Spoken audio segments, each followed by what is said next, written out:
Hebreos capítulo 12, versículos 12 al 14.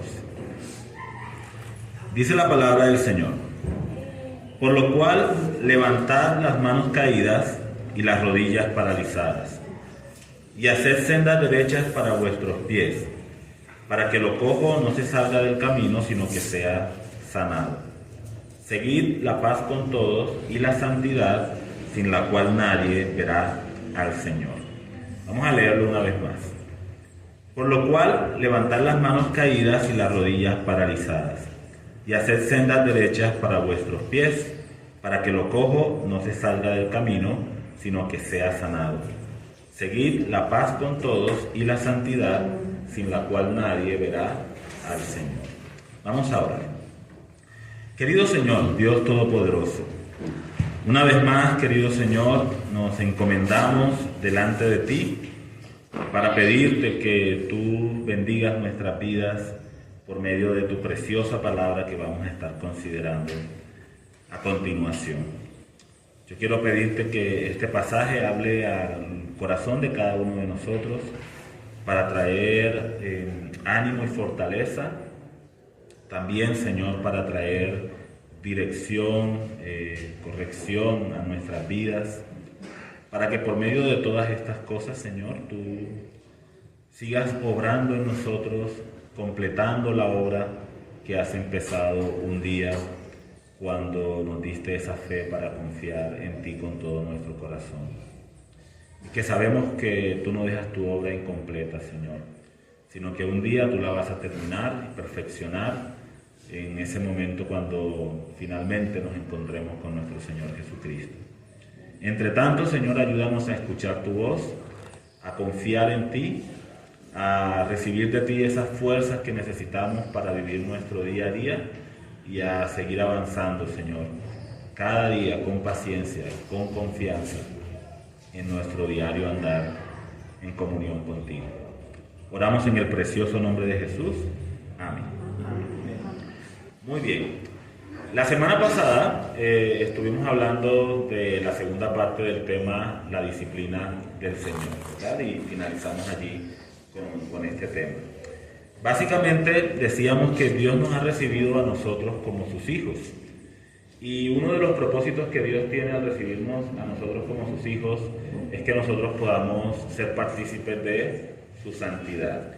Dios quiere que nosotros vivamos en una comunión continua con Él, y que en esa vida de comunión continua con Dios nosotros podamos aprender de su palabra, a obedecerle, a seguir sus instrucciones para nuestra vida. Dios es un Dios santo y Dios quiere que sus hijos también vivan en santidad.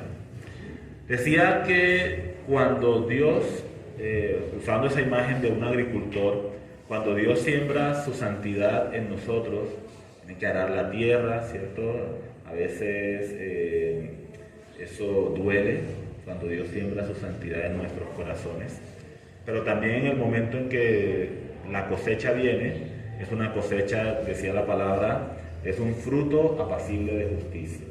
Es decir, Dios recoge esa cosecha con gozo, porque se ve la evidencia de la obra que Él ha desarrollado en el corazón de cada uno de sus hijos.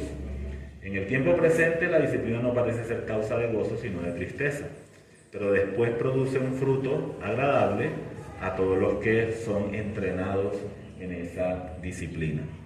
También decíamos que la disciplina no necesariamente es un término que se refiere al castigo, ¿cierto? A la vara.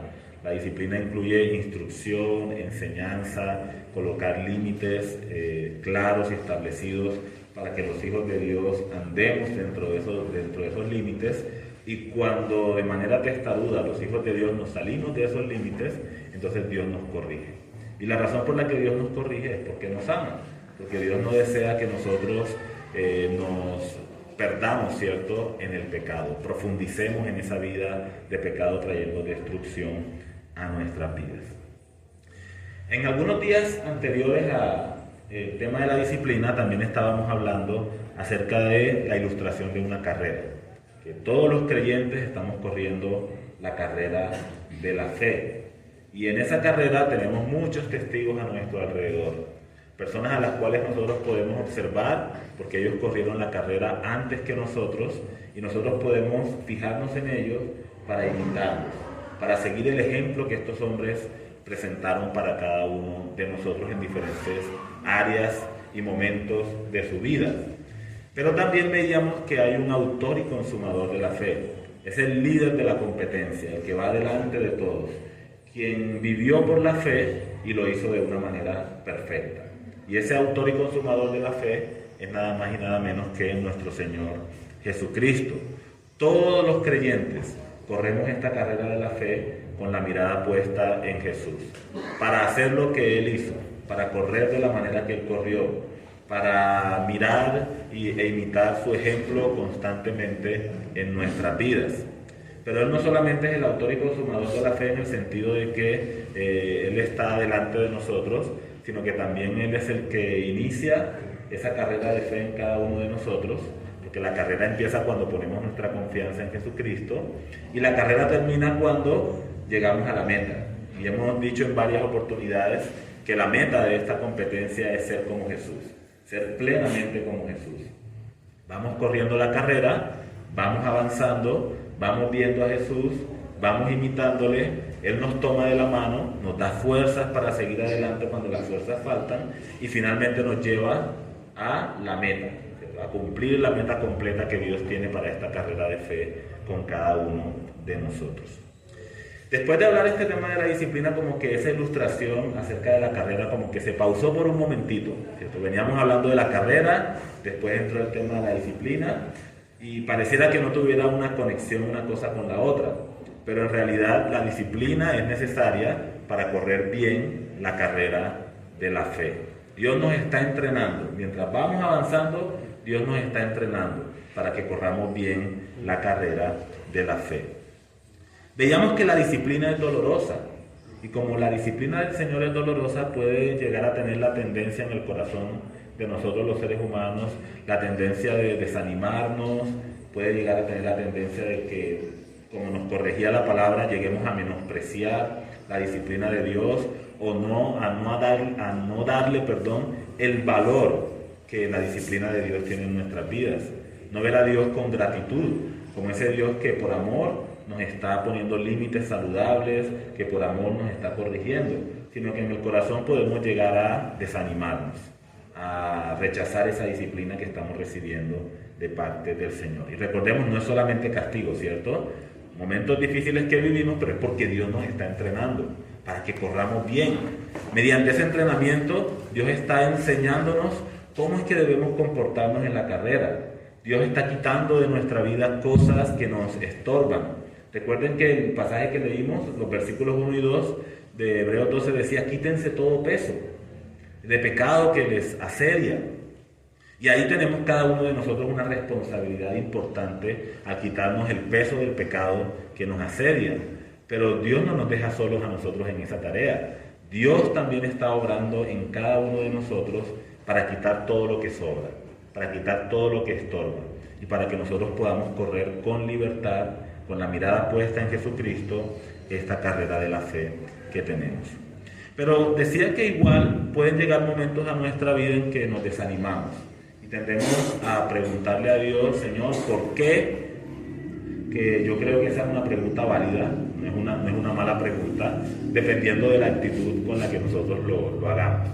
Porque ese por qué puede ser un porqué de cuestionar a Dios, de rechazar lo que Dios está haciendo en nuestras vidas, o ese por qué puede ser simplemente una forma de buscar la voluntad de Dios, ¿cierto? Señor, ¿qué es lo que quieres conmigo? ¿Para qué? ¿Por qué y para qué me está llevando a través de este camino tan doloroso y difícil? Dios, mis hermanos, nos pide que no desfallezcamos en la carrera. Dios nos pide que a pesar de las adversidades no nos cansemos, sino que perseveremos y sigamos firmes con Cristo hacia adelante. Y el pasaje nos dice, por lo cual, o sea que ese por lo cual nos está mostrando que se conecta con lo que veníamos hablando antes, ¿cierto? Como Dios nos está disciplinando, entonces dice él, por esa razón, hermanos, levanten las manos caídas y las rodillas paralizadas. Esta imagen continúa con el ejemplo de la carrera. ¿Qué pasa? Que Nosotros vamos corriendo la carrera de la fe y hay un momento en que el cansancio se apodera de nosotros. Como que en esos momentos en que el cansancio se apodera, entonces nos descomponemos, ¿cierto? Inicialmente vamos corriendo de una manera rítmica, los brazos van acompasados con el resto del cuerpo, las piernas, ¿cierto?, se levantan con firmeza para correr en la carrera, pero llega un momento en que nos descansamos, usando un término popular, o nuestro cuerpo se descompone, ¿cierto? Y ya los brazos se caen y las piernas se levantan pesadamente y es como que ya no queremos avanzar. Las rodillas, dice ahí, se sienten debilitadas. Las rodillas se debilitan por la fatiga, del cansancio de la carrera, que, mis hermanos, es una carrera difícil. La carrera de la fe, no debemos hacernos falsas expectativas, la carrera de la fe tiene momentos que son difíciles. No todos los momentos son así. Obviamente Dios nos ha dado una salvación maravillosa para que nosotros la disfrutemos. Y cuando nosotros hemos creído en Jesucristo y somos conscientes del gran valor de esa salvación, nuestros corazones están llenos de gozo, de felicidad, de alegría, al saber que el Señor Jesucristo nos ha rescatado. Entonces, no toda la carrera va a estar llena de momentos pesados, duros, difíciles, pero cuando esos momentos pesados, duros y difíciles lleguen a nuestra vida y nuestro andar se descomponga y nuestras rodillas se sientan paralizadas o débiles o cansadas, ese momento es el momento cuando necesitamos recordar este llamado que la palabra de Dios nos está haciendo. Levanten las manos cansadas. Afirmen esas rodillas debilitadas. Levanten esos pies, mis hermanos, y continúen avanzando. Ese es el momento para que nosotros recuperemos la compostura y podamos decirle al Señor: Señor, estoy muy cansado. Esta carrera se ha tornado pesada y difícil. Mira cómo estoy sudando, Señor. Mira cómo están mis piernas que no pueden dar un paso más. Señor, renueva mis fuerzas con tu poder. Dice la palabra de Dios que Él da fuerzas al cansado, ¿cierto? La Biblia nos enseña que Dios es quien renueva nuestras fuerzas. No tenemos que buscar esas fuerzas en nosotros mismos porque no las vamos a encontrar allí. Pero Dios es una fuente ilimitada de poder. Dios es una fuente ilimitada de fuerzas para todos aquellos que se encuentran cansados en medio de la carrera. Dios es ese agua que calma nuestra sed, es esa vitamina que revitaliza nuestros músculos espirituales para que nosotros podamos seguir avanzando sin detenernos en esta carrera que tenemos por delante. Así que en el momento que nos sentimos cansados y descompuestos, no es el momento para detenernos y retroceder. Ese es el momento para mirar al Señor que ha corrido la carrera, encontrar nuevas fuerzas en Él y poder continuar avanzando hasta la meta que Dios ha trazado para cada uno de nosotros. Porque, mis hermanos, si nosotros pensamos que la carrera ha sido difícil hasta ahora, debemos saber que todavía la carrera no ha terminado. Todavía tenemos una carrera por delante que necesitamos seguir corriendo con la guía y con la dirección del Señor. Así que no renunciemos, sino perseveremos en la carrera. Estas palabras, levantar las manos cansadas y las rodillas paralizadas, vienen de un libro del Antiguo Testamento, el libro del profeta Isaías. Yo quisiera que leyéramos un poquito del pasaje donde estas palabras estaban originalmente, para que veamos cómo en ese otro contexto de otro libro de la Biblia, el profeta también anima a las personas a levantar las manos cansadas y las rodillas paralizadas. Ese libro es Isaías en el capítulo 35, Isaías capítulo 35, que dice de la siguiente manera: se alegrarán el desierto y la soledad. Isaías capítulo 35, versículo 1. Se alegrarán el desierto y la soledad. El yermo se gozará y florecerá como la rosa. Florecerá profusamente y también se alegrará y cantará con júbilo. La gloria del Líbano les será dada, la hermosura del Carmelo y de Sarón. Ellos verán la gloria de Jehová, la hermosura del Dios nuestro. Antes de seguir, esta profecía se refiere a un tiempo futuro. Ahí está hablando el profeta Isaías acerca de un tiempo que todavía no ha llegado, en el cual las promesas de Dios de restaurar toda su creación se van a cumplir de manera completa. Pero fíjense que ahí se mencionan varios lugares geográficos, ¿cierto? Se menciona el desierto, se menciona la soledad, que son sitios remotos donde no crecen muchas plantas porque son sitios áridos, donde no hay muchos animales que quieran vivir en esos espacios y donde normalmente los seres humanos no construyen viviendas para morar porque hace falta recursos naturales como el agua y alimentos y otras cosas. Lugares desiertos, la soledad, se menciona también allí el Líbano, Carmelo y Sarón, sitios que también en algunas de sus zonas habían sido devastados por el hombre, sitios que en algún momento eran muy boscosos, con muchos árboles, y que cuando los ejércitos venían a invadir la tierra de Israel, talaban árboles para diferentes propósitos, ¿no? Construir armas, hacer fogatas, o construir catapultas, bueno, diferentes cosas que se construían, armas de guerra que se construían en esos tiempos. Y la palabra de Dios anuncia un tiempo cuando toda esa naturaleza que ha sido devastada, que se encuentra en estados desérticos o en estados de aridez, va a ser restaurada por el Señor. Lo menciono porque lo que encontramos aquí en estos versículos es una promesa que Dios está haciendo a su pueblo.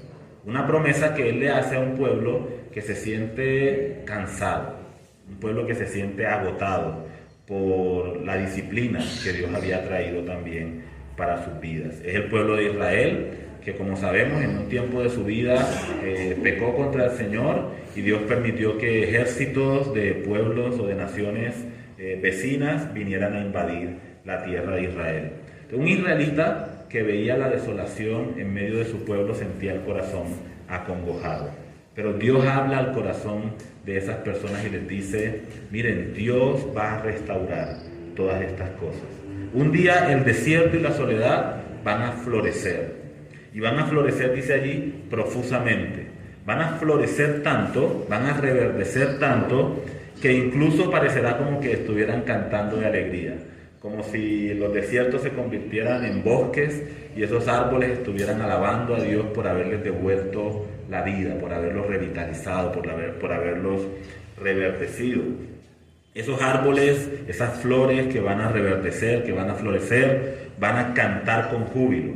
Es decir, cantar con júbilo era cantar con mucha algarabía, ¿sí? Con grandes gritos de alegría. Todo ese desierto se va a convertir en un lugar lleno de gozo, de vida y de prosperidad. Para quien ve el panorama del desierto es desalentador, pero para quien se fija en la promesa de Dios, recibe nuevas fuerzas en medio de esa visión. Y por eso es que el profeta Isaías decía a esas personas que veían ese panorama desalentador, les decía, fortalecer las manos cansadas, afirmar las rodillas endebles o debilitadas, decid a los de corazón apocado. Esa palabra apocado significa un corazón amedrentado, un corazón que está desanimado. Dice, decid a los de corazón apocado, esforzaos, no temáis. He aquí vuestro Dios viene con retribución. Él mismo con pago. Dios mismo vendrá y os salvará. Así que la razón por la que el profeta puede animar a las personas a no tener miedo no es porque les infunde en ellos algún tipo de pensamiento positivo, ¿cierto? Como hoy en día muchas personas confían en pensamientos positivos. Tranquilo, saca el tigre que llevas dentro, todo va a estar bien y cosas por el estilo. No tenemos ningún tigre dentro, ¿verdad? Bueno, quizás sí, el tigre del pecado, ese no hay que sacarlo, ese hay que someterlo a la voluntad de Dios. Lo que le da esperanza a estas personas para levantar sus manos cansadas y afirmar sus rodillas debilitadas lo que les da esperanza es que Dios mismo vendrá y los salvará. Es decir, Dios a su debido tiempo y momento va a poner todas las cosas en orden. Y esa es la esperanza. Y por eso es que podemos volver a levantar las manos y por eso podemos seguir, como nos dice el libro a los Hebreos, podemos seguir corriendo con firmeza la carrera de la fe. Mis hermanos, nuestra esperanza no está en las circunstancias de esta vida. Si nosotros nos ponemos a mirar las circunstancias de esta vida, lo único que vamos a encontrar es ese panorama desalentador. Nos ponemos a ver el noticiero, ¿y qué encontramos en los noticieros? Problemas, problemas, problemas, problemas y más problemas. Si usted está desanimado y se siente cansado, no vea los noticieros, ¿cierto? Más bien, métase de cabeza en la Biblia y medite en las preciosas promesas que Dios ha dado en la palabra para usted, para nosotros, como su pueblo. Porque es en esas promesas en las que vamos a encontrar, quitar la mirada de todas las cosas que vemos en este mundo y elevar la mirada hacia todo aquello que Dios ha anunciado, que Él va a dar a sus hijos, a los creyentes. Ahora parece difícil, pero las promesas de Dios nos ayudan a ver las cosas con esperanza, no con resignación.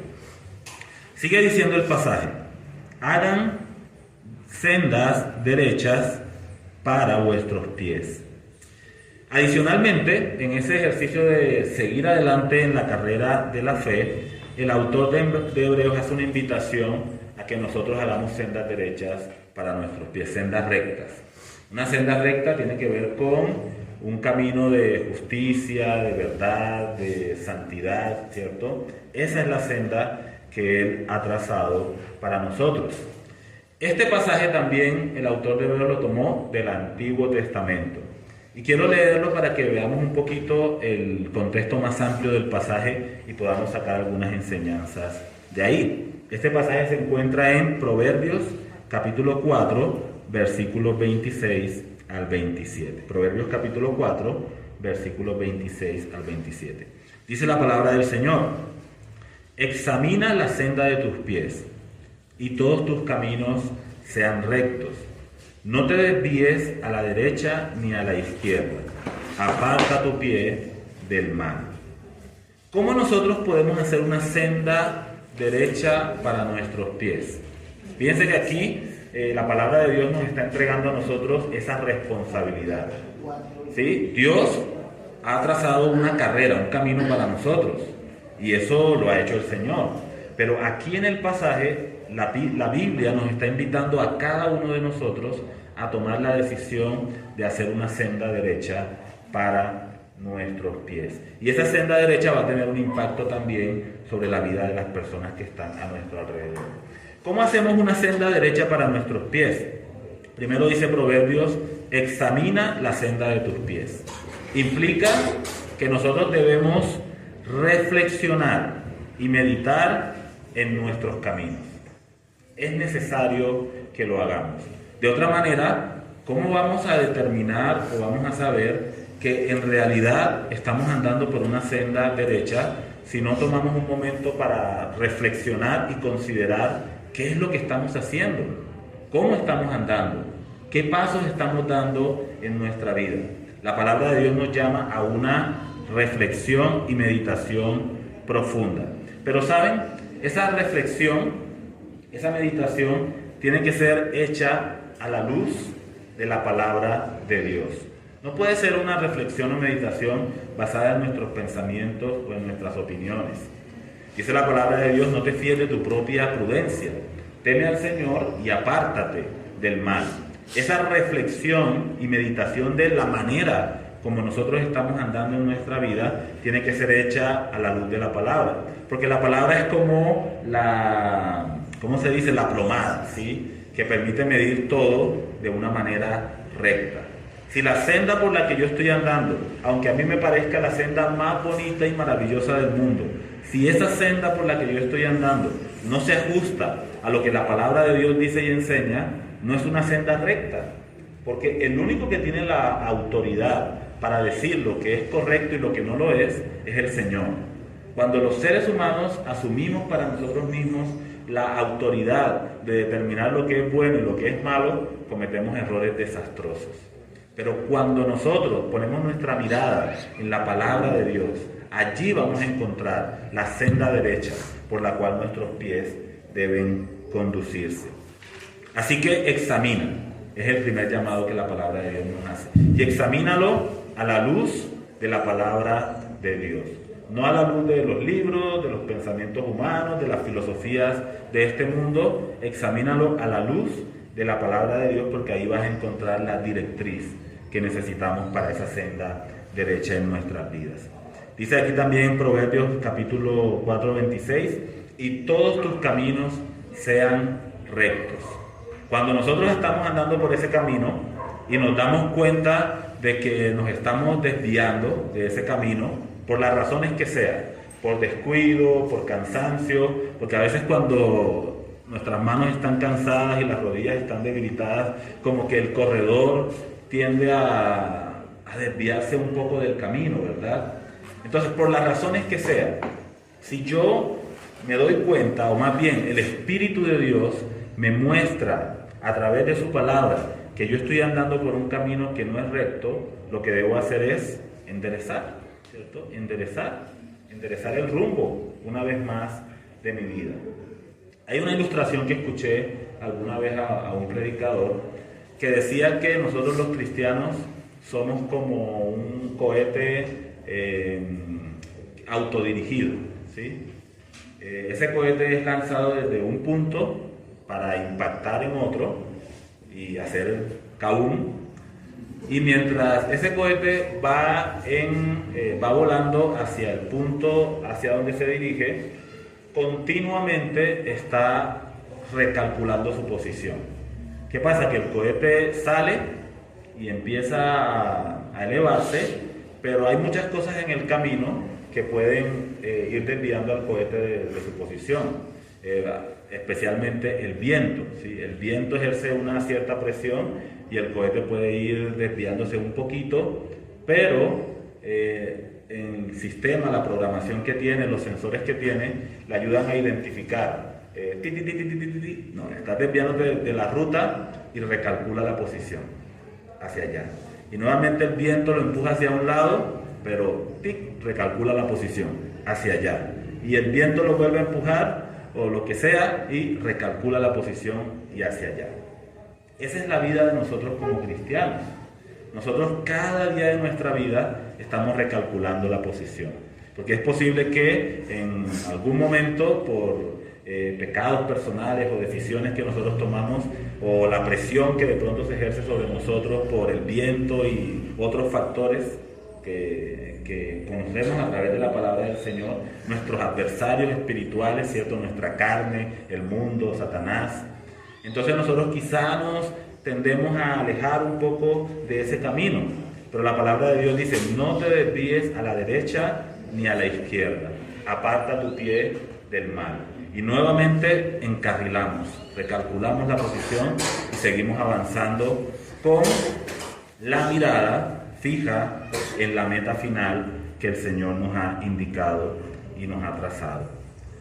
Fíjense, mis hermanos, también aquí, hablando de algo más, que en este pasaje hay, en el pasaje que estamos compartiendo, hay 4 cosas, ya voy a mencionar las 2 siguientes, que todas ellas implican que el creyente debe tomar una determinación, ¿cierto? El creyente debe tomar una participación. No es solamente en este punto lo que Dios hace en nuestras vidas, que eso es una obra, por supuesto, extraordinaria, pero aquí el mandato es para nosotros. Levanten esas manos, enderecen esas rodillas, háganse una senda derecha para sus pies.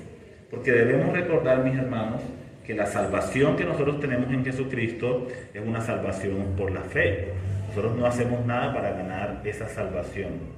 Pero también es importante que recordemos que la verdadera fe es una fe activa, una fe que nos mueve, una fe que nos impulsa, una fe que nos empuja a vivir de una manera que sea agradable a Dios. Una fe que nos impulsa a correr la carrera y a no detenernos. Una fe que nos impulsa a ser perseverantes, y a no desmayar ni desanimarnos. Por eso la palabra nos invita, levanten esas manos con el poder de Dios, no con nuestras propias fuerzas, por supuesto, pero también háganse una senda derecha para sus pies. Pero también podemos ver allí en el pasaje que aunque cada uno de nosotros debemos tomar esa decisión de manera personal, también es cierto, mis hermanos, que nosotros debemos tener en cuenta que cuando tomamos esa decisión de tener una senda derecha para nuestros pies, eso también va a tener un impacto sobre las personas que están a nuestro alrededor. Porque recordemos que no estamos corriendo la carrera nosotros solos. De la misma manera que Jesús es para nosotros ese ejemplo que tenemos allá adelante de aquel que corrió la carrera perfectamente. Nosotros no somos perfectos, pero miramos a Jesús y recalculamos la posición y seguimos avanzando. Pero de la misma manera que Jesús nos ha hecho un camino para que nosotros sigamos a Jesús y avancemos con la mirada puesta en Él, también la palabra de Dios nos enseña que cuando nosotros tenemos una senda derecha para nuestros pies, también nosotros estamos trazando un camino para aquellos que están detrás de nosotros, que vienen detrás de nosotros. Esos que vienen detrás de nosotros pueden ser nuestros hermanos en Cristo, de nuestra iglesia. Esos que vienen detrás de nosotros pueden ser nuestros hijos en nuestros hogares. Porque nosotros vamos adelante, ¿cierto? Quizá un poquito adelante, no tanto, pero un poquito adelante, y los demás están viendo cómo nosotros estamos corriendo la carrera. Yo puedo decir, no me miren a mí, miren a Cristo, ¿cierto? No me miren a mí, miren a Cristo. Eso es verdad, debemos mirar a Cristo. Sin embargo, mis hermanos, otra cosa que nosotros debemos decir es, mírenme a mí porque yo estoy mirando a Jesucristo. Eso es lo que dice la palabra de Dios. Primera de Corintios capítulo 11, versículo 1. Primera de Corintios 11, 1. Está hablando el apóstol Pablo y está diciendo, sean imitadores de mí, así como yo soy un imitador de Jesucristo. De pronto nosotros podemos decir, pero es que eso es el apóstol Pablo, ¿cierto? No, pues claro, que lo diga Pablo. ¿Cómo no lo va a decir Pablo si Pablo, después de Jesucristo, el segundo hombre más perfecto es Pablo? Es como la idea que a veces nosotros podemos llegar a tener. Pero no es así, mis hermanos. Pablo es otro hombre como nosotros, sujeto a las mismas debilidades que nosotros, que decidió correr la carrera con la mirada puesta en Jesús. Y Pablo anima a los que vienen atrás y les dice, mírenme, yo estoy corriendo con la mirada puesta en Jesucristo. Hagan lo mismo. Depositen la mirada en Jesús. Miren lo que estoy haciendo y ustedes repítanlo. Porque muchas veces, mis hermanos, nosotros podemos decir infinidad de cosas. A nuestros hijos, por ejemplo, nosotros podemos decirles infinidad de cosas. Hijo, ama al Señor. Hijo, sé fiel. Hijo, di la verdad. Hijo, sé honesto. Podemos decirles infinidades de cosas a ellos. Pero le acabo de decir a mi hijo, hijo, siempre di la verdad al costo que sea, y de repente suena el timbre de mi casa. Y es el que viene a cobrar, ¿cierto? Hijo, dile que no estoy. ¿Sí? Dile que no estoy. Dile que salí, ¿cierto? Que venga después. Le acabo de decir a mi hijo, hijo, lo que yo digo y expreso con mis palabras no vale nada. Lo que tú debes hacer es decir lo mismo que yo digo, pero hacer lo que yo hago, ¿verdad? En realidad el ejemplo habla mucho más fuerte. Cuando nosotros queremos aprender a hacer ciertas cosas en nuestra vida, la manera más fácil, mis hermanos, de hacerlo es mirando a otro que lo hace muy bien y mucho mejor que cada uno de nosotros. Esa es la manera como nosotros aprendemos a avanzar y avanzar en la carrera que tenemos por delante. Eso es lo que Jesús ha hecho con nosotros. Jesús nos ha trazado el ejemplo perfecto para que nosotros avancemos. Y nosotros miramos a Jesús, y en la medida en que lo miramos a Él, tratamos o crecemos en hacer las mismas cosas que Jesucristo hacía. Y cuando nosotros estamos creciendo en vivir de la manera que Jesucristo vivía, entonces nosotros nos convertimos en una influencia para los demás que están a nuestro alrededor. Entonces una persona que va corriendo al lado de nosotros, de pronto intenta desviarse un poquito del camino, pero se da cuenta, aquel va allá derechito mirando a Jesús y sabe que tiene que regresar a la carrera. Y de pronto él empieza a sentirse cansado en el recorrido, pero se da cuenta de que aquel otro, aunque está cansado, sigue adelante. ¿Y cómo hace para seguir adelante? ¿Quién es el que le da las fuerzas para seguir adelante? Oye, ¿cómo consigues las fuerzas para seguir avanzando y no rendirte? Es Jesús el que me da las fuerzas. Y ese otro se va a animar también y va a decir, por supuesto, yo voy a encontrar mis fuerzas en Jesús para seguir avanzando en la carrera. Y los que vienen atrás, que de pronto son un poquito más o menos maduros que lo que nosotros pensamos que somos, de pronto ven el ejemplo de nosotros y dicen, bueno, sigamos avanzando y sigamos avanzando porque Él lo está haciendo. Él está mirando a Jesús y yo estoy mirando cómo Él está imitando al Señor Jesucristo. Así que, mis hermanos, el autor de Hebreos nos anima a hacer sendas derechas para tener bendición en nuestras propias vidas, pero también porque esas sendas derechas van a ayudar a otros a que se unan a correr la carrera de la fe con perseverancia. Otra cosa que el pasaje nos dice, 1 Timoteo capítulo 4, versículo 12, el apóstol Pablo, hablándole a Timoteo, le dice: ninguno tenga en poco tu juventud, sino sé ejemplo. Fíjense lo que el apóstol Pablo dice: sé ejemplo. Sé ejemplo a los creyentes en palabra, o sea, tu manera de hablar, en conducta, tu manera de vivir, en amor, tu manera de amar, en espíritu, referente a las actitudes, a las motivaciones del corazón, motivaciones puras, íntegras delante del Señor. Sé ejemplo en fe, es decir, en confianza, y sé ejemplo en pureza, en vivir una vida separada del pecado. Evidentemente no somos perfectos, pero el llamado es a seguir creciendo en cada una de esas áreas de nuestra vida hasta el día en que el Señor Jesucristo venga por nosotros. Sigue diciendo Hebreos capítulo 12, versículo 14: seguir la paz con todos. Mis hermanos, aquí el término seguir implica una búsqueda consciente e insistente de la paz. La paz se puede ver desde muchos aspectos diferentes. La paz en nuestra relación con Dios. Antes de conocer a Jesucristo éramos enemigos de Dios, y Dios, por medio de la muerte de su Hijo, ha hecho la paz con nosotros, ¿cierto? Él nos ha buscado, nos ha ofrecido el perdón y nos ha rescatado para que seamos sus amigos, para que seamos sus hijos y tengamos una comunión con Él. La paz también se puede ver en un sentido personal, la paz interior del corazón. Esa serenidad, esa tranquilidad que yo tengo en mi corazón, a pesar de que todo alrededor pueda estar patas para arriba, ¿cierto? Esa confianza que yo puedo tener en que Dios está en control de todas las situaciones de nuestras vidas y que el Señor va a llevarnos adelante a pesar de las cosas que estemos viviendo o enfrentando.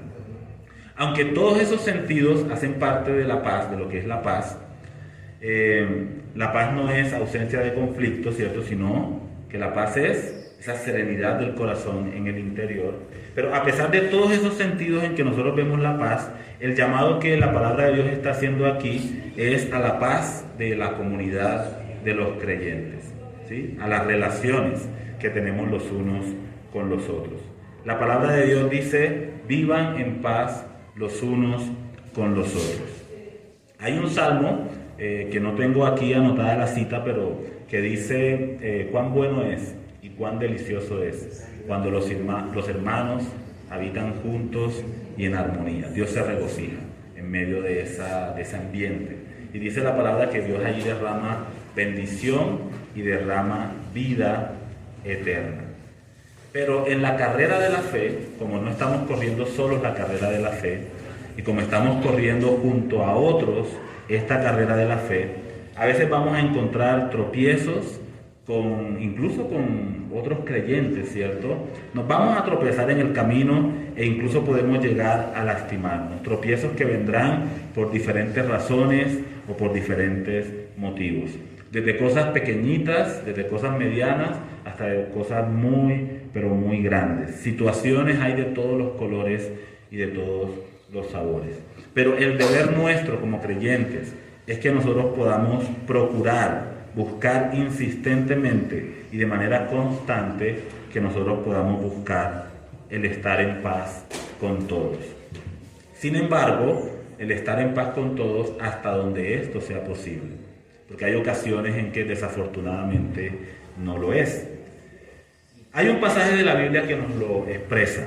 Romanos capítulo 12, versículo 18. Romanos capítulo 12, versículo 18, que nos dice: si es posible, en cuanto dependa de vosotros, estad en paz con todos los hombres. Si es posible, en cuanto dependa de vosotros, estad en paz con todos los hombres. Aquí la frase que quiero resaltar es en cuanto dependa de vosotros. Y por supuesto, estad en paz con todos los hombres. Y todos los hombres incluye no solamente a los creyentes, que obviamente es el centro, debe ser lo principal, porque somos una familia de Dios, que estamos unidos por la fe en Jesucristo. Deberíamos procurar la paz continuamente unos con otros. Pero también el llamado es con todos los hombres, en todos los ámbitos y en todas las instancias de nuestras relaciones con otras personas. En el hogar somos llamados a vivir en paz. En el trabajo somos llamados a vivir en paz. En la escuela somos llamados a vivir en paz. Y por supuesto, en la iglesia, más que en ningún otro lugar, somos llamados a vivir en paz. ¿Qué es entonces lo que la palabra de Dios quiere animarnos o quiere invitarnos a que nosotros hagamos, a que tengamos como un principio que impulsa nuestros corazones continuamente por medio de la fe? A que nosotros busquemos insistentemente la paz. A que nosotros podamos tratar por todos los medios que están a nuestro alcance, uno, mantener la paz. Y si la paz se ha visto afectada, entonces deberíamos poder hacer todo lo que dependa de nosotros para tratar de recuperar la paz que se ha perdido. Nos esforzamos por mantenerla, pero también nos esforzamos, si esa paz se ha quebrantado, nos debemos esforzar por recuperarla, sabiendo que no depende enteramente de nosotros. Pero sí es el deber de cada uno de nosotros como creyentes perseguir, buscar insistentemente la paz los unos con los otros. Y la razón, mis hermanos, es porque la enemistad, la intranquilidad, la falta de armonía estorba la carrera, nos estorba en la carrera, nos hace tener tropiezos, nos hace correr más lentamente, más pesadamente. No podemos tener la mirada fijamente enfocada en Jesús y encontrar en Él como ese aliento, porque nuestras mentes están enfocadas en todo aquello que nos causa intranquilidad y desazón en nuestros corazones. Entonces debemos perseguir la paz. Por supuesto, la paz interior en nuestros corazones, que es la paz que Dios da, pero también por otro lado debemos perseguir insistentemente la paz los unos con los otros en todo aquello que dependa de nosotros. Y la razón principal por la que debemos hacerlo es porque amamos a nuestro Señor Jesucristo y porque estamos tratando de seguir e imitar el ejemplo que el Señor Jesucristo ha trazado para nosotros. ¿Cómo Jesús buscó y procuró insistentemente la paz? Pues tenemos simplemente que dar un vistazo a las cosas que Jesús hizo. Jesús tuvo una relación bastante conflictiva con los líderes religiosos, ¿cierto? Con los fariseos y los saduceos. Incluso en algún momento de su vida, Jesús les dijo sepulcros blanqueados a estos líderes religiosos. Pero cuando estos hombres lo llevaron a la cruz y se paseaban delante de la cruz diciendo: médico, sálvate a ti mismo, no que eres el Hijo de Dios, bájate de esa cruz si en verdad eres el Hijo de Dios. ¿Qué fue lo que hizo Jesús en ese momento con respecto a esas personas? Jesús dijo: Padre, perdónalos porque no saben lo que hacen, ¿cierto? Entonces Jesús procuraba la paz, ¿cierto? trató en lo posible de buscar la paz con estos hombres. Ahora la pregunta es, ¿pudo Jesús finalmente tener paz con ellos? Desafortunadamente no, ¿cierto? Muchas de estas personas que le crucificaron luego fueron a la condenación porque no confiaron en Él como su Salvador. No recibieron el perdón de sus pecados por medio de la sangre de Cristo que fue derramada por ellos.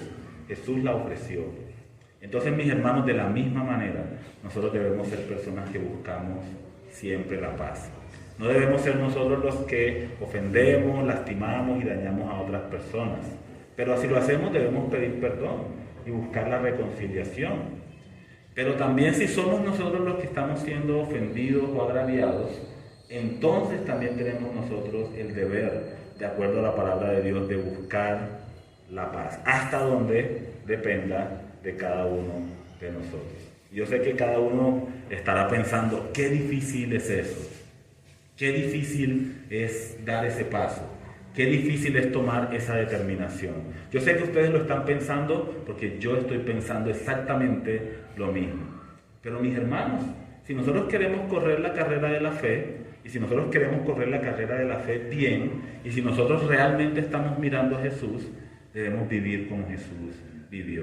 Y tenemos que dejar a un lado nuestros enojos, ¿cierto? Debemos dejar a un lado todo aquello que nos estorba y nos impide, y debemos procurar la paz con todos, porque eso es lo que la palabra de Dios quiere. Y finalmente, mis hermanos, también dice la palabra de Dios, buscar la santidad. Buscar la santidad. Y aquí hay una frase muy contundente en la palabra.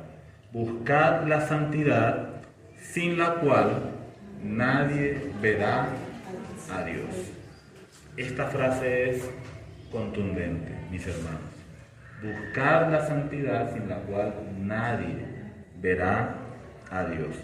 De la misma manera que seguir la paz tiene que ver con ser insistentes o ser constantes en la búsqueda de una buena relación con todos, también buscar la santidad o seguir la santidad implica una determinación personal de vivir de una manera que sea agradable ante los ojos del Señor. Pero permítanme hablar un poquito acerca de esto de que sin la santidad nadie, absolutamente nadie, verá a Dios. En el contexto, primero hablemos de quien no es creyente, ¿sí? Los que no han conocido la palabra todavía, no han puesto su confianza en Jesucristo como su Salvador personal. En el mundo en general, las personas tienen la idea de que un día van a estar en la presencia de Dios en el cielo, basado en el mejor esfuerzo posible que pudieron haber realizado en este mundo. Yo me he esforzado por ser una buena persona, he intentado hacer lo mejor posible y eso debe ser suficiente. Eso debe ser suficiente para que Dios me dé la bienvenida y me reciba allá en su reino. La verdad, mis hermanos, es que la palabra de Dios nos muestra que se requiere una santidad absoluta para poder entrar en el reino de los cielos. Y ninguno de nosotros tiene esa clase de santidad. Entonces, ¿qué es lo que necesitamos para poder ver a Dios? Para poder tener una comunión verdadera con Dios que nos dé a nosotros la plena seguridad y certeza de que vamos a estar con Dios en la eternidad. ¿Qué es lo que necesitamos para ello? Necesitamos que Dios nos haga santos. Necesitamos que Dios nos dé su santidad, porque nosotros no podemos obtenerla por nuestros propios medios y esfuerzos. Necesitamos que Dios nos la conceda como un regalo, porque no podemos pagarle a Dios de ninguna manera esa cosa tan especial que es una vida en santidad, ¿cierto? Una limpieza completa de nuestros pecados. No hay manera de pagarle a Dios por estas cosas. Entonces lo que necesitamos es que Dios nos la conceda como un regalo. Y la palabra de Dios dice que Él lo ha hecho. Dios envió a su Hijo unigénito a este mundo para morir en una cruz y para perdonar nuestros pecados de una manera completa, para hacernos santos. La Biblia dice que todos aquellos que creen en Jesucristo como su Señor y Salvador personal son santos. Los santos no son solamente los que están ahí en el cuadrito, ¿cierto? O los que están en una estatua conmemorativa, que de pronto tienen como ese título dentro de la religión tradicional. Esos no son los santos. Los santos son estos que andan todavía aquí en medio de la tierra, que han sido perdonados y limpiados de sus pecados por medio de la sangre de Jesucristo. Si yo he sido perdonado y limpiado por medio de la sangre de Cristo, entonces yo soy santo. Eso es lo que la palabra de Dios nos dice. Entonces, eso en primer lugar. Esa clase de santidad, esa clase de santificación en la vida no se puede conseguir por ningún esfuerzo personal que nosotros podamos hacer. Es enteramente un regalo de Dios. Un regalo que recibimos por medio de Cristo Jesús, nuestro Salvador. Pero también esa santidad tiene que ver, después de que ya hemos sido limpiados y perdonados de nuestros pecados, esa santidad tiene que ver con la carrera que nosotros estamos corriendo.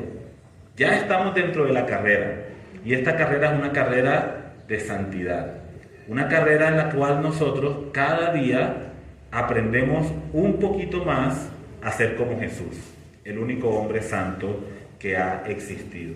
Entonces somos santos por la fe en Jesucristo, pero también somos llamados a ser santos en nuestro diario andar con Jesús.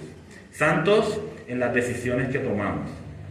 Cada decisión que nosotros tomamos en nuestra vida diaria o nos guía a la santidad o nos aleja de la santidad de Dios. Cuando yo tomo la decisión, por ejemplo, de ir a un lugar determinado, donde en ese lugar de pronto hay un ambiente que corrompe mi corazón, ¿sí? Yo estoy tomando una decisión hacia ir a la santidad o por el contrario dejarme influenciar por cosas que van a corromper mis buenas costumbres en Cristo, ¿verdad?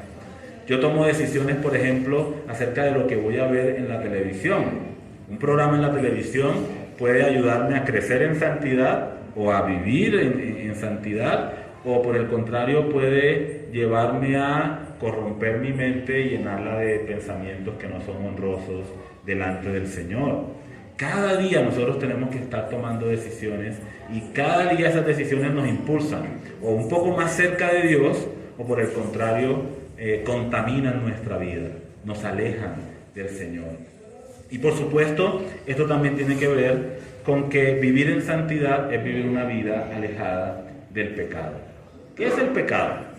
El pecado es todo aquello que va en contra de lo que Dios ha establecido en su creación, pero también y sobre todo es todo aquello que va en contra del carácter de Dios, ¿sí? Por ejemplo, Dios es verdad. ¿Qué es pecado? Lo que va en contra del carácter de Dios. Entonces la mentira es pecado. Dios es justo. Lo que va en contra del carácter de Dios sería la injusticia. La injusticia es pecado. Dios es fiel, cumple sus promesas. Lo que va en contra del carácter de Dios es hablar por hablar y no tener la decisión de cumplir lo que nosotros nos hemos comprometido a hacer. Entonces, todo aquello que va en contra del carácter de Dios es pecado. Pero también todo aquello que va en contra de las reglas que Dios estableció en su creación. Por ejemplo, en la creación Dios le dijo a Adán, no comas del fruto de ese árbol. Y Adán desobedeció a Dios. ¿Qué pasó? Eso se constituyó en pecado. En la creación Dios dijo, el que los creó varón y hembra y los unió, ¿cierto? Y dijo, serán una sola carne. ¿Qué es pecado? Es todo lo que va en contra de esa institución que Dios estableció en la creación. En la creación Dios dijo que los seres humanos son imagen y semejanza de Dios. ¿Qué es pecado? todo aquello que atenta contra la imagen y semejanza de Dios. Por eso quitarle la vida a una persona es pecado, porque es dañar la imagen y semejanza de Dios que Él ha plasmado en la vida de una persona. Entonces, el llamado a la santidad es el llamado a recordar que necesitamos volver a la palabra de Dios para encontrar en la palabra de Dios la dirección que nosotros necesitamos para todas las decisiones que tenemos que tomar en nuestra vida diaria. Dios quiere que andemos en sus mandamientos. Dios quiere que nosotros escuchemos su voz. Dios quiere que nosotros le obedezcamos. Dios quiere que nosotros nos apartemos de cualquier cosa que sea contraria a su voluntad. Y Dios quiere que tomemos decisiones que lo glorifican y lo exaltan únicamente a Él. Recordemos que los creyentes tenemos 3 enemigos. Ya los mencionaba hace un momentito. Uno de nuestros primeros enemigos es Satanás, el diablo. Satanás va a estar continuamente incitando a los creyentes que estamos corriendo esa carrera de la fe, nos va a estar invitando a salirnos de la carrera, de diferentes formas. Satanás, dice la palabra de Dios, que es mentiroso y es padre de mentira. Así que él continuamente, de diversas maneras, va a estar invitándonos a salir de la carrera. Mira, descansa, esa carrera es muy difícil, esto es más placentero. Ven, sígueme, escucha mi voz, toma este camino. Continuamente va a estar haciendo esto el adversario con cada uno de nosotros. El llamado es a mantenernos persistentemente en el camino recto de la santidad de Dios. A decirle a Satanás, mira Satanás, calla, enmudece, yo voy a seguir lo que la palabra de Dios determina para mi vida. Con Satanás, mis hermanos, se lo digo con todo mi corazón, no discuta con Satanás. No se ponga a tratar de convencer a Satanás. No le presente sus argumentos a Satanás. Satanás es más inteligente, más sabio, más astuto que todos nosotros juntos. No que el Señor Jesucristo, por supuesto. Pero Satanás es más astuto e inteligente que todos nosotros juntos. Satanás nos puede dar a nosotros sopa y seco en cualquier debate cuando quiera, lo puede hacer. No tenemos que discutir con Satanás. No tenemos que razonar con Satanás. Lo único que necesitamos es meter nuestra cabeza en la palabra de Dios y decirle al diablo, el Señor dice en su palabra, pare de contar. No hay nada más que discutir. La última vez que alguien, o la primera vez más bien, que alguien se puso a conversar con Satanás, terminó trayendo una gran destrucción para la vida de todos los seres humanos que hay sobre la tierra. Así que Dios te dijo, no comas del fruto de ese árbol, y empezó de esa manera así como sutil, y finalmente le dijo a la mujer, Dios es mentiroso. Dios dijo que tú morirás, pero no es cierto, no morirás. En realidad Dios es un envidioso, ¿cierto? Él no quiere que tú comas del fruto de ese árbol y que seas semejante a Él, sabiendo el bien y el mal. Y después de escuchar esos razonamientos, dijo, claro, qué inteligente, este sí tiene la razón, ¿verdad? Hay que prestar atención. No, lo único que Eva debió hacer en ese momento fue decir, Dios dijo, se acabó, fin de la conversación. No necesito hablar más contigo, Satanás. Dios dijo, y pare de contar. El Señor Jesucristo, que es el que ha corrido la carrera perfectamente, nos da a nosotros ese ejemplo. Satanás le dijo, convierte las piedras en pan. Y Jesús dijo, la palabra de Dios dice, no solo de pan vivirá el hombre vive de todo lo que sale de la boca de Dios. Tírate aquí de este pináculo del templo y entonces Dios va a enviar a sus ángeles para que te recojan en sus alas y te bajen sin que tu pie tropiece con ninguna piedra. Algunos estudiosos dicen que la invitación de Satanás allí era como a mostrar a Jesús un camino corto para el reconocimiento de todas las personas, porque ahí estaba en el pináculo de un templo el templo de Jerusalén, que es un templo muy transitado. Entonces Jesús se tira del templo y Dios manda a sus ángeles, ¿cierto? Y lo recogen en sus alas y lo hacen bajar lentamente a la tierra. Y entonces todas las personas que están allí, ¿qué van a pensar? ¡Wow! Este es el Mesías, el Hijo de Dios, el Salvador.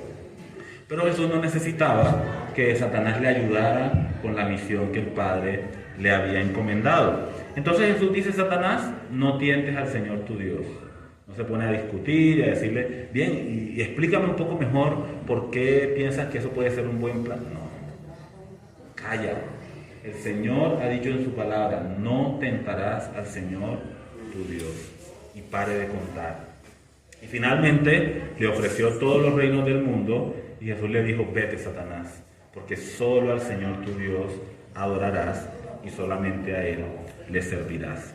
Pero de la misma manera que el diablo constantemente envía sus trampas, sus dardos de fuego para desanimarnos también e intentarnos arrancarnos de esa carrera, también la palabra de Dios nos dice que el mundo nos invita con sus ideas, con sus placeres, a que nosotros nos alejemos del camino que Dios ha trazado para nosotros. Y por si fuera poco, además de estos dos enemigos, tenemos un enemigo también en nuestro interior. La Biblia llama a ese enemigo la carne. Se refiere a nuestra naturaleza de pecado, a esa condición interna que tenemos todos los seres humanos, esa condición de pecado que está todavía arraigada en nuestros corazones y que nos invita constantemente a usar nuestros ojos, nuestros oídos, nuestra boca, nuestras manos, nuestro cuerpo en una manera que no es honrosa delante del Señor. El creyente tiene una batalla que está librando todos los días de su vida. Pero mis hermanos, en esta lucha constante que tenemos contra estos enemigos que intentan controlarnos y desviarnos de la carrera, no estamos solos. La palabra de Dios dice que Él nos ha dado su Espíritu, que habita en nuestros corazones. Y el Espíritu de Dios nos guía a la verdad, nos mantiene en la línea que Dios ha trazado para nosotros. Tenemos el ejemplo de Jesucristo, que nos mantiene con la mirada fija en Él y nos mantiene en el camino derecho que Dios ha trazado para nosotros. Y tenemos al Padre Celestial, nuestro Padre que nos disciplina, que nos corrige, que nos enseña, que nos instruye, que pone límites seguros para nuestra vida, para que nosotros nos mantengamos en el camino derecho que Él ha trazado para nosotros. El Padre que nos da fuerzas y que nos alienta con su poder a seguir avanzando y perseverando en santidad. Así que dos formas en que la santidad se puede aplicar a la vida de una persona. La primera forma, cuando creemos en Jesucristo como nuestro Señor y Salvador personal. La palabra dice: ya somos santos. Pero ahora, la segunda manera, en nuestro andar diario con el Señor, somos llamados a vivir cada día de nuestra vida en una relación, en una comunión constante con nuestro Dios, separados del pecado.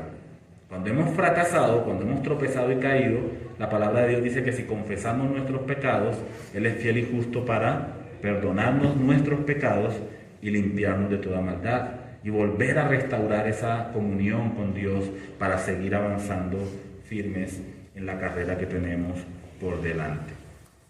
Así que, mis hermanos, para terminar, tenemos 4 consejos prácticos que el autor de Hebreos nos da para que sigamos avanzando.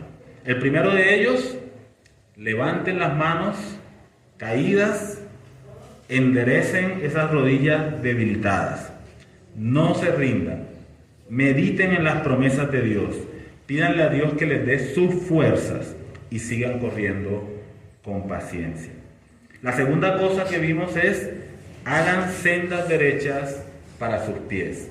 Es decir, necesitamos examinar nuestra vida a la luz de la palabra de Dios.